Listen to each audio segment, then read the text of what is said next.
Hello and welcome to another All Nation Line video. Today I wanted to talk about some old technology, and a starting point for this is our reference model 600 horsepower switcher engine, otherwise known as an SW1. It's characteristic with the sandbox up front, but what I've always liked about this particular model in our collection is how nice it runs.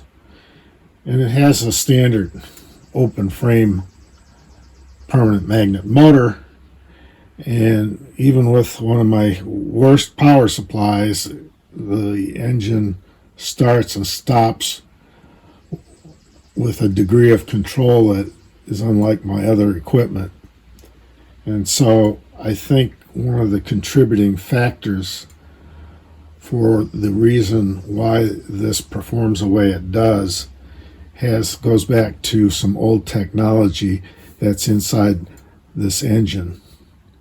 And many years ago, modelers had spoken about a fluid transmission or a fluid drive, and I know there was a fella in Wisconsin that was selling such a drive mechanism, and it's probably the one that's installed in this particular model, which would have been put out by General Models Corporation, subsequently All Nation, after All Nation acquired the General Models line.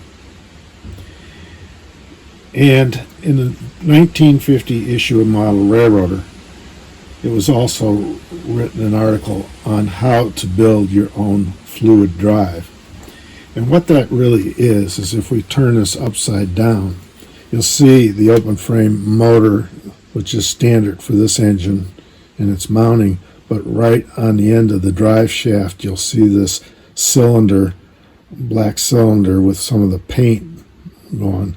Well, this is the fluid drive, and there's two impellers in there, and there is heavy hydraulic oil in this cylinder, and so the motor shaft turns an impeller that subsequently drives the driven shaft that has an impeller on the other end.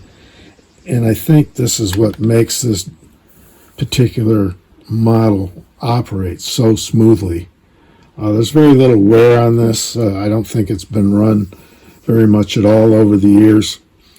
And as we all know, sometimes these older permanent magnet motors took a lot of juice before they started turning over, and your engine might start off rather quickly rather than the way a normal prototype would.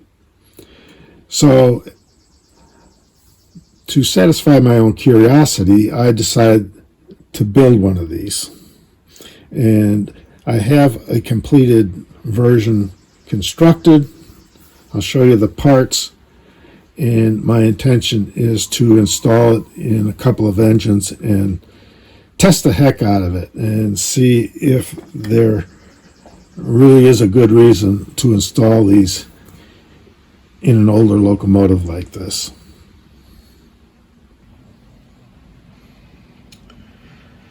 Okay, here is the completed version, my version, of the fluid transmission drive. And on the right hand shaft here would be where we would mount the motor shaft. I've left these a little extra long.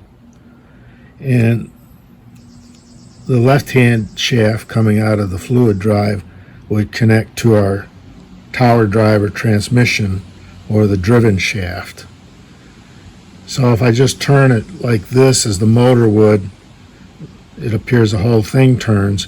But in reality, if I hold this shaft in my left hand and turn it, my left hand does not turn because they're independent. And currently I don't have any fluid in here, but this screw right here is where I will fill this with fluid. But to give you a rough idea of the parts involved on this, I have them laid out here. And so this right half is the cylinder drum, and the impeller is 3D printed into the cylinder here, so it's fixed. And what we use is 2 of these bronze bearings or bushings, which slide onto the shaft, one on both ends, in order to keep the shaft in line. And of course, the other impeller is going to spin inside this drum, so they are concentric, but the shafts don't go all the way through, at least not on this implementation.